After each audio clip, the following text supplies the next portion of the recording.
Nous passons maintenant au Soudan. Les leaders de la contestation et les militaires au pouvoir ont repris leur discussion lundi en vue d'instaurer un conseil conjoint qui remplacera le conseil militaire à la tête du pays. La réunion s'est tenue au palais présidentiel à Khartoum et un communiqué commun devrait être publié plus tard ce lundi. Ces nouvelles discussions interviennent 2 jours après l'annonce d'un accord entre les deux camps sur la création d'une autorité comprenant civils et militaires. Cette annonce a constitué une percée majeure dans la crise au Soudan 2 semaines après la destitution d'Omar el-Béchir du pouvoir. On le voit clairement, M. Fiankoulou, que les deux camps semblent aujourd'hui s'accorder sur une sorte de partage du pouvoir. Oui, mais avant d'en arriver là, il faut bien expliquer que la population ne veut plus du système Béchir. Oui. Il savait que Béchir était la tête. Et il a le tronc, les jambes, les pieds. Mais étant donné que cette population a pris conscience et est restée devant le camp militaire, ça gênait la junte. Et ils étaient obligés de concéder. Et dans cette concession, nous avons vu des discussions qui ont vraiment évolué. Et eux aussi n'ont pas perdu. Si les contestataires avaient réussi à avoir un gouvernement civil, là, ils auraient perdu la face. Maintenant, c'est la participation au comité, ce qui veut dire que les deux vont diriger ensemble le pays pour organiser les élections. Et je peux dire que c'est la paix ou bien la victoire des braves, les deux camps. Le général qui a repris la tête de la jeune a félicité parce qu'il ne voudrait pas que la population soudanaise souffre encore des déficits économiques suite à l'indépendance du Soudan du Sud en 2011 et ce qui a entraîné un déficit financier et économique du Soudan qui a comme capitale Khartoum. Donc, ils ont compris, ils ont élevé le sens de responsabilité de leur pays et voilà qu'aujourd'hui, ils vont vers une paix durable. Est-ce qu'on met ça à l'actif du peuple soudanais? Ah oui, on le met à l'actif d'abord du peuple soudanais et ensuite, comme l'a dit mon confrère, à l'actif du président, du général qui est à la tête de la junte. Vous savez, c'est un peuple qui a tenu jusqu'au bout. Et le peuple soudanais savait que l'armée ne pouvait plus tirer, l'armée ne pouvait plus réprimer. Et donc, ils ont profité de cette situation-là pour aller jusqu'au bout de leurs revendications. Et je le disais, je crois même que c'était sur ce plateau, qu'aujourd'hui, les peuples africains sont en train de se réveiller. Ils ont compris que ceux qui ont commencé les révolutions, avec la révolution de la place Tahrir et autres, Égypte, Tunisie, ils ont compris que lorsque les peuples engageaient les révolutions, à un moment donné, on ne la termine pas. On laisse les trucs comme ça. Et le régime... Jean-Luc, je termine. Ce n'est pas eux qui ont commencé la révolution. Non, en fait, c'est une façon de parler. Je parle de l'Afrique. Je parle de l'Afrique, oui, bien sûr. Oui, quand je prends par exemple la place Tahrir. Ah non, place Tahrir, c'est quand? Place Tahrir, c'est quand? Mais c'est récent. Oui, c'est récent. Et c'est ce qui a réveillé aujourd'hui. passé au Togo. Non, je suis d'accord, oui, en 90. Mais voilà. Mais ça n'a pas commencé la révolution. Jusqu'à ce jour, ça n'a pas abouti. Comment ça n'a pas abouti? Non, si, ça n'a pas abouti. Vous pensez que vous êtes encore arrivé à l'alternance? Ah si, on est toujours dans le même système. Il y a des mains qui est toujours là. Mais attends, et Adema et M. Force, c'est la même chose. C'est le système RPT. On est toujours dans le même système. Et Adema, pas la même chose. Oui, et Adema est parti parce qu'il est mort. Maintenant, son fils a pris le pouvoir. Parce qu'il est vivant. Et il est en train d'incarner son père. Non, je crois que c'est vrai, en 90, le Togo aussi avait été le tout premier à commencer une révolution, mais on n'a pas terminé cette révolution. Ayons le courage de le dire. Cette révolution n'est pas encore arrivée à son terme. Vous pensez que c'est le départ de celui qui est au pouvoir qui est l'aboutissement d'une révolution? Mais c'était quoi l'objectif? Non, mais quand on s'est levé, c'était pour le peuple togolais chasser le système. Quand les populations se sont levées, c'était pour chasser, oui. Non, c'était pour chasser le système. Non, personne au départ. Au départ. Ah non. Quand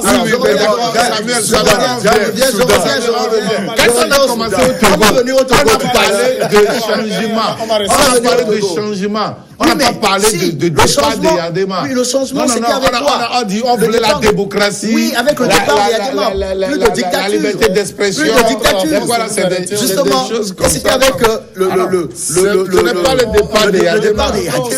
Alors, je reviens donc au Soudan. Je dis, les populations ont pris exemple de ces révolutions-là. Et ils se sont dit, ces révolutions n'ont pas abouti parce qu'ils ne sont pas allés jusqu'au bout. Et on a revu ces dictatures-là, ces régimes-là, qui sont revenus d'une autre manière à la tête de ces pays-là. Et donc, ça a suscité, je crois, les Soudanais aujourd'hui à aller jusqu'au bout de cette révolution, à couper complètement l'arbre jusqu'à la racine, pour ne plus permettre à des éléments de Béchir de prendre encore le... Tu penses que c'est ce qui est fait? Non, c'est ce qui est fait aujourd'hui. Jean-Luc, ils vont organiser des élections. Ils vont organiser... C'est-à-dire que maintenant, ils vont traverser la phase de la transition.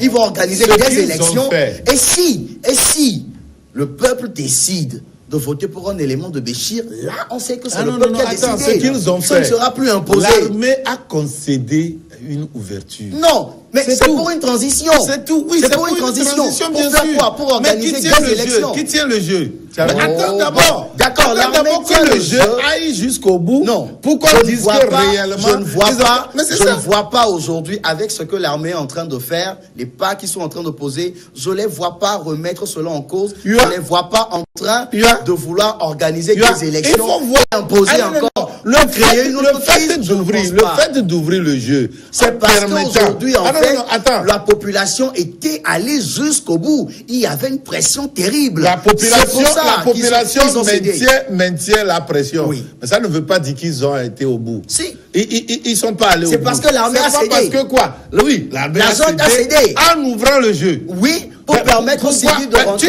Tu sais très bien. L'objectif, c'était quoi? Jean-Luc, attends, très bien. Attends. L'objectif, c'était quoi? L'objectif de l'armée, c'était quoi? C'est pour effacer l'ardoise de M. Béchir. Non. Maintenant, aujourd'hui, bien sûr, parce que ceux qui sont là, aussi. Non. Dès le départ de ces mouvements, l'armée a pris ses distances de Béchir. Vous vous rappelez, très tôt. Bien sûr. Mais cette armée était aussi complice. Ils n'ont pas à dire qu'ils vont répondre de Béchir. Béchir, c'est Béchir. Mais ici, le jeu qui se joue, c'est que l'armée a ouvert le jeu. Tu ne vas pas me dire que la manifestation, ou bien les manifestations qui continuent à Khartoum, c'est pour demander à l'armée d'ouvrir le jeu pour la partie. C'est des gens qui réclamaient le départ de l'armée. Pour un gouvernement purement civil. Mais non, l'armée, ils n'ont pas été au bout. Non, si, l'armée, en fait, l'armée... compris, par exemple, que ça, demander au gouvernement purement civil, c'était utopique. Oui, mais c'était utopique simplement parce que... Dans un premier temps, c'était utopique. Pourquoi? Parce que, en fait, c'est l'armée qui a renversé. Non, c'est l'armée qui dit, bon, je vous laisse faire, je retourne dans les casernes. Oui, mais puisque ce sont eux qui ont renversé le monsieur. Et donc, ils veulent effacer l'ardoise du passé de M. Béchir. Et c'est pour ça qu'ils tiennent à être au pouvoir. Non, moi je ne pense pas. Non, si, à organiser des élections. Ils auraient pu s'effacer. Ils auraient pu s'effacer, laisser les civils. Non, je ne vois pas l'armée rester jusqu'au bout. Rester jusqu'au bout, avoir peut-être l'armée peut avoir son candidat. Pourquoi pas? Oui, bien sûr. Mais l'armée aura son candidat. Mais l'armée ne va pas l'imposer. L'armée aura son candidat. Ne va pas l'imposer. L'armée aura son candidat et c'est son candidat qui passera. Mais tu verras, on se retrouvera si Dieu veut. Dieu nous prête vie, on se retrouvera sur le même plateau. En tout cas, moi je pense que si c'était l'objectif, ils n'allaient pas céder comme cela. Mais ils ont cédé comment? En ouvrant le jeu, c'est rien. Ouvrir le jeu, il faut voir. Jean-Luc, il faut voir les, comment l'appelle-t-on, les postes que les civils auront à occuper dans le gouvernement. C'est ça, on n'a pas encore communiqué dessus. Ils peuvent recevoir Ah non, mon frère. Oui, je voudrais tout simplement dire que cette ouverture ne veut pas dire que l'armée n'a plus son rôle à jouer.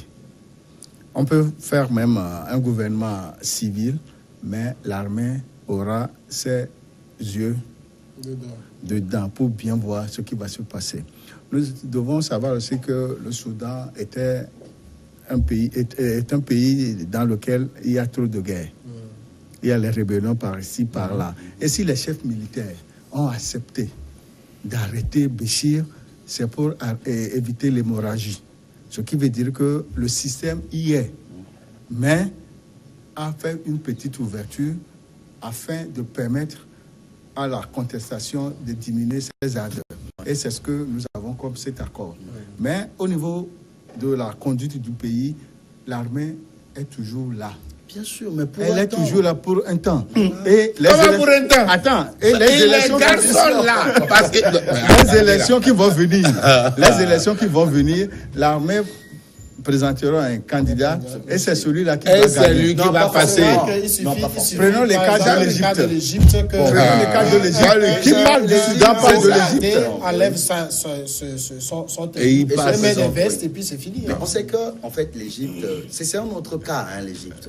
C'est des pays voisins. Mais là, dans ce cas, si l'armée se permettait de faire ça, vous allez voir que la population va encore ressortir. Et maintenant, on va tirer. Voilà. Mais ce serait grave. On va les mater. On va les mater. Ce serait grave pour eux. Oui, c'est vrai que ce n'est pas bien. Ce n'est pas bien. Mais la faiblesse aujourd'hui de l'armée, c'est d'avoir très tôt accepté cette manifestation. Oui, mais ils l'ont accepté jusqu'à quand? Là maintenant, ils ne peuvent plus. Non, là maintenant, arrivé à un moment donné, quelqu'un viendra et frappera du poing sur la table et ça va s'arrêter. Je t'assure. Même le général qui dirige la junte, un de ces 4 matins, on peut avoir comme information que ces généraux-là sont évincés et que c'est d'autres généraux qui sont là à la tête de l'armée. Le général là, aujourd'hui, moi je pense que ce général-là n'est pas loin de se faire candidat à la présidentielle. C'est possible. Ah ouais. Mais seulement qu'ils respectent les tests, les règles. Respecter où, moi? Je ne dis pas que... Aujourd'hui, la population soudanaise a repris au moins une certaine force, une certaine souveraineté. Mais il faut voir aussi si derrière... Qui sont ceux qui facilitent cela? C'est possible. Ah, c'est possible, c'est vrai. Si ce sont des islamistes, ça ne peut plus continuer. Bien sûr. Mais si c'est les islamistes, on sait que les Américains vont venir pour bloquer Israël. C'est pour ça que je dis que nous, Africains, on doit se démarquer de Après l'Occident. toute transition militaire, on ne peut pas revenir au tout civil comme ça. Non, ça, je suis d'accord. Ça, je suis d'accord. C'est pour ça que je dis il faut une transition. Il faut une transition. Avec les militaires, je trouve que c'est la meilleure idée, d'ailleurs, de faire un gouvernement et les militaires et les civils. C'est bien. Être ensemble et maintenant peut-être remettre après le pouvoir aux civils. Maintenant, si le candidat de l'armée gagnait les élections légalement, pourquoi il va gagner s'il y va? Nous allons voir on va revenir après pour le Togo.